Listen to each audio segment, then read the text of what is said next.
Hello, I'm Ashley, the engineer at Andover Norton, and one of the questions we get asked on a regular basis is my gearbox. How do I put my gearbox back together, etc, etc, or I've got a problem with my gearbox.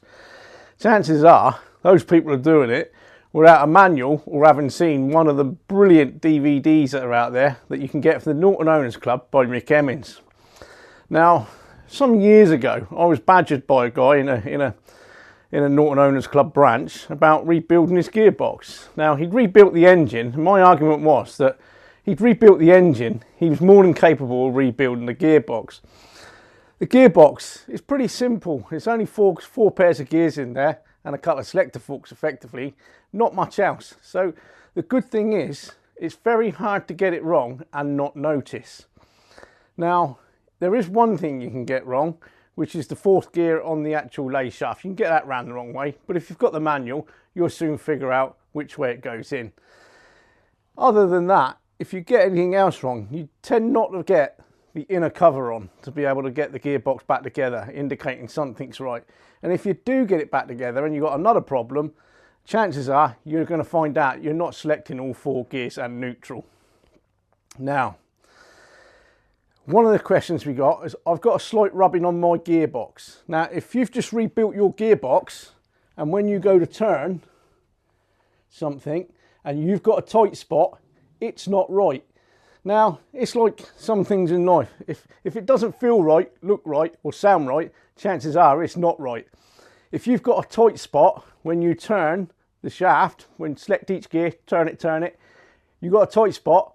If you can detect it with your hand, that tight spot's going to get really hot when you're putting power through the gearbox. That can cause you problems. It could cause the gearbox to seize and jam, and you don't want to be doing that. However, it's easy to overcome, because what you can actually do is strip the gearbox down and put each gear pair back in the gearbox and check as you go to make sure that they're working and functioning correctly until you find out where the area is that you have a problem with. Pretty straightforward. And if you follow the manual or follow the DVD from the Norton Owners Club, you're not going to have a problem.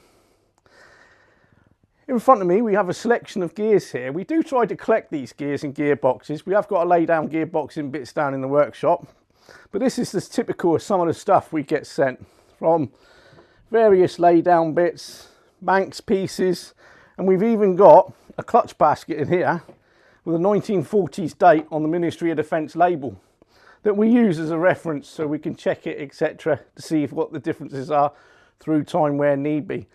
It would be nice to get the gears made for the lay downs and the upright gearboxes, but we don't have the drawings for a lot of the gears. The reason for that is some of these were made by other people other than Norton. They were effectively designed by gearbox manufacturers back in the day. We could reverse engineer them, but then you've got the problem of trying to sort out your tolerances across the shaft of gears to make sure that it's going to function correctly. It'd be a lot of trial and error, and it would be an expensive way to actually do it. From some of the stuff I can deduce what tolerances they were going to use, because I know how Norton and others would have applied their tolerances. You get a feel for that, so it's not impossible, but it is hard to do. We'll get close-ups of these various pieces here. I do have them sat on my shelf behind my desk, and I do use them occasionally for reference when somebody sends a photograph in. What does this number mean on this gear that I found for my AMC gearbox? I'll look at it and say to them, it's not an AMC, it's for pre-AMC gearbox, etc. For whatever year, whatever, I don't know, but it's not AMC. I've also done a video in the past about AMC gears. There seems to be a lot of confusion about what you can still use with what.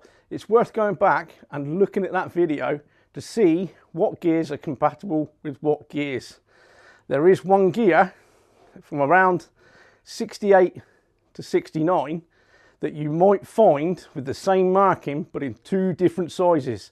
I've seen it here on gears we've had come through the workshop, and it is the lay shaft fourth gear marked with a 6. It can measure 2 inches or 2.05 inches, still be stamped with a 6. Be careful of that one, keep an eye out for it if you've got a tight gearbox or you've got a whine, because that's normally where it's coming from. Now that concludes today's video. If you've got any other questions or you need to know more, you're not sure of anything, please get in touch with myself and Simon at Andover Norton, where we'll try and answer your questions. Thank you very much.